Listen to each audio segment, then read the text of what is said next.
तो शुरू से शुरू करते हैं। कंपाउंडिंग वर्ड हमने सुना था 7th 8th क्लास में, मैथ्स के एक chapter simple interest compound interest में। कब वो वर्ड प्रॉब्लम से निकल के हमारे लाइफ में अप्लाई होने लग गया हमें पता भी नहीं चला। हमने यूट्यूबर्स की बहुत सारी वीडियोस देखी हैं जिनमें कंपाउंडिंग को सिर्फ और सिर्फ मनी के एस्पेक्ट में बता रहे हैं कि इतने साल बाद आपका इतना रिटर्न आ जाएगा। एक्सेल शीट में बकायदा प्रूफ करके दिखा रहे हैं कि आज से 20 साल बाद अगर ऐसा करोगे तो करोड़पति बन जाओगे, लाखों कमा लोगे। नो डाउट वो बहुत हद तक सच है, पर जब मैंने कंपाउंड इफेक्ट पढ़ी डैरेन हार्डी की तो तब मुझे पता चला कि कंपाउंडिंग हमारी पूरी लाइफ में अप्लाई हो रही है। तो इस वीडियो में हम जानेंगे how compounding affects our life. तो सबसे पहले बात करते हैं कि कंपाउंडिंग होती क्या है। कंपाउंडिंग एक प्रोसेस है, एक मेथड है जिससे एक प्रिंसिपल अमाउंट है जो आपका पैसा है उस पे जो एक इंटरेस्ट मिला है वो इंटरेस्ट भी अगले साल तक आपको इंटरेस्ट कमा के देगा। इसी को कंपाउंडिंग बोलते हैं मेनली। और ईयर ऑन ईयर ये एक्सपोनेंशियली बहुत तेजी से बढ़ता है। पहले इसका कर्व बहुत धीरे धीरे से बढ़ेगा पर बाद में सीधे एक्सपोनेंशियल ग्रोथ दिखाएगा। और ये कंपाउंडिंग सिर्फ पॉजिटिव ही नहीं है, ये नेगेटिव भी है। अगर आप कोई डेप्ट ले रहे हो या कोई कर्ज ले रहे हो तो उस पर अगर कंपाउंडिंग होगी तो वो भी बहुत एक्सपोनेंशियली आपका बर्डन बढ़ा देगी। हमारी लाइफ में कंपाउंडिंग मेजरली 4 एरियाज में इंपैक्ट डालती है। पहला मनी, दूसरा एक्सपीरियंस एंड एक्सपर्टीज, तीसरा relationship and last health and happiness. तो सबसे पहले हम बात करते हैं मनी के बारे में। पैसे में कंपाउंडिंग क्यों जरूरी है। सबसे पहला रीजन है इन्फ्लेशन। इन्फ्लेशन है हमारा महंगाई दर बढ़ना। जो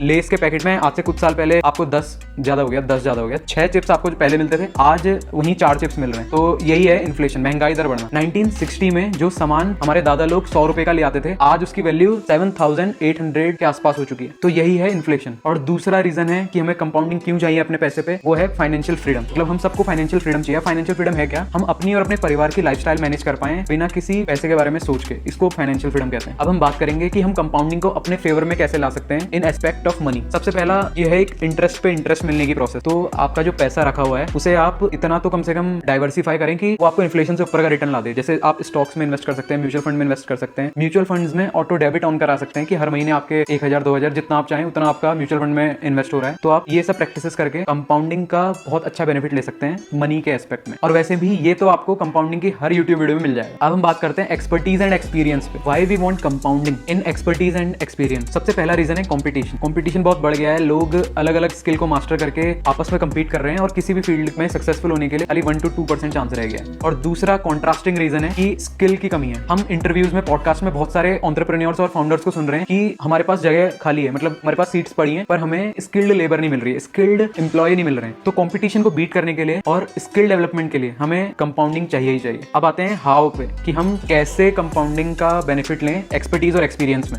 एक्सपर्टीज और एक्सपीरियंस की बात तो तब आएगी ना जब आपके पास कोई गोल होगा। सबसे पहले हमें गोल सेट करना है, उसके बाद हमें चॉइस लेनी है उस गोल की तरफ बढ़ने के लिए, मतलब डिसीजन लेने, फिर उन डिसीजंस को एक्शन में चेंज करना है और फिर उन एक्शन से हैबिट और मोमेंटम लाके अल्टीमेटली गोल पे पहुंचना है। मतलब ये एक साइकिल है, ये गोल है, गोल से शुरू हुआ, यहाँ पर आपने चॉइसेस ली उसको गोल पे जाने के लिए, फिर वो डिसीजन जो आपने लिए वो आपने एक्शन में कन्वर्ट किए, फिर वो एक्शन आगे चल के एक मोमेंटम पकड़ लेगा, आपका रूटीन बन जाएगा, हैबिट बन जाएगा और वो हैबिट अल्टीमेटली आपको गोल तक पहुंचाएंगे। को एक एग्जांपल से समझते हैं। एक प्लेन है, उसको कहीं जाना है तो सबसे पहले वो क्या करेगा, अपनी डेस्टिनेशन सेट करेगा, अपना गोल सेटिंग करेगा जो हमारा पहला पॉइंट था। फिर हमारा आता है दूसरा पॉइंट जो कि था चॉइसेस। तो वो डिसीजन मेक करेगा कि मेरे को उस डेस्टिनेशन में जाने के लिए इस डायरेक्शन से उड़ना है, इस ट्रेजेक्टरी से उड़ना है, ये पहले से वो चॉइस मेक करेगा। उसके बाद थर्ड स्टेप आएगा हमारा एक्शन लेना। अब वो टेक ऑफ करेगा वहां जाने के लिए उसी डायरेक्शन में जिसने चॉइस ली थी और उसी ट्रेजेक्टरी में। तो अब उसने टेक ऑफ किया, पर उस टेक ऑफ में मतलब कोई भी आप काम कर रहे हो तो उसमें जैसे सबसे ज्यादा आपकी एनर्जी जाती है, सबसे ज्यादा एफर्ट जाता है स्टार्टिंग में, तो वैसे ही जब प्लेन टेक ऑफ करता है तो उस समय सबसे ज्यादा फ्यूल लगता है। अब आता है वो फेज जब एक मोमेंटम पकड़ लेता है वो प्लेन, मतलब उसको अपनी स्पीड सिर्फ एक मेंटेन करनी है आगे को ट्रेवल करने में। तो वो फेज आता है हमारा जब हमारा रूटीन बन जाता है, जब हमारा एक मोमेंटम आ जाता है हमारे एक्शंस में। इसका मतलब है हमारी हैबिट बन चुकी है उस एक्शन को करने की, हम एक्सपर्टीज की तरफ जा रहे हैं। क्योंकि जो मोमेंटम वाला फेज है वो एक्सपोनेंशियल ग्रोथ देगा over the long period of time. Apple, Google, YouTube, इन सब में क्या चीज कॉमन थी, they were doing same things before and after achieving the momentum. उनके हैबिट्स, उनका डिसिप्लिन, रूटीन, कंसिस्टेंसी, यही है जिनके कारण वो अनस्टॉपेबल बन रहे हैं। अब हम आते हैं अपने थर्ड पॉइंट पे, रिलेशनशिप। हमें रिलेशनशिप में कंपाउंडिंग क्यों चाहिए, because we need to surround ourselves with good people. आपके पेरेंट्स, आपके 1-2 लव्ड वंस और आपके कुछ वेल विशर्स के अलावा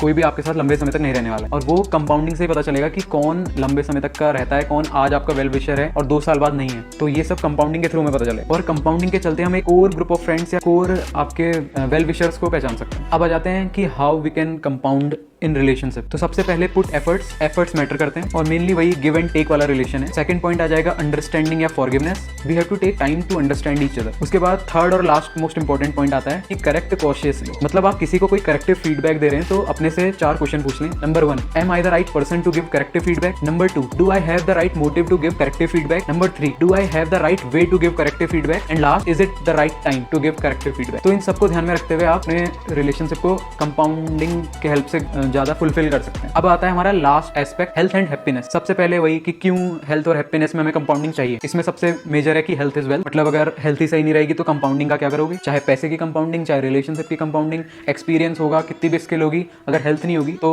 मतलब कंपाउंडिंग का कोई वैल्यू नहीं है। और सेकंड पॉइंट, लॉन्ग रन में हमें सेटिस्फेक्शन चाहिए, हैप्पीनेस चाहिए, तो वो भी कंपाउंडिंग के साथ बढ़ती है। और अब हम आ जाते हैं हाउ पे, कि कैसे हेल्थ और हैप्पीनेस में कंपाउंडिंग लाएं। सबसे पहला, डाइट, एक्सरसाइज, मेडिटेशन। ये आ गया आपकी हेल्थ के लिए कि आपको प्रॉपर डाइट लेनी है, आपको एक्सरसाइज करनी है, आपको मेडिटेशन करना है। और जहां तक है हैप्पीनेस की बात, वो ऑटोमेटिकली नहीं आती है। We have to choose to live happily. एक बैलेंस बना के चलना जरूरी है लाइफ में। It's the balance that will make our journey through life smooth and effective. अब हम आते हैं अपने कंक्लूजन पे। Learning without execution is useless, मतलब एग्जीक्यूट करो, एक्शन लो। जो भी कुछ वीडियो देख रहे हो तो इसके बाद एक्शन लो, खाली देख के छोड़ मत दो। तो अब ये विश और होप मत करो कि सक्सेस विल फाइंड यू। खुद वर्क करो कि तुम सक्सेस को ढूंढ लो। ये याद रखना कि compound effect is always working. तो इसी के साथ ये वीडियो खत्म होती है। आई होप आपको वीडियो पसंद आई होगी। Please do like and subscribe. Thank you, bye.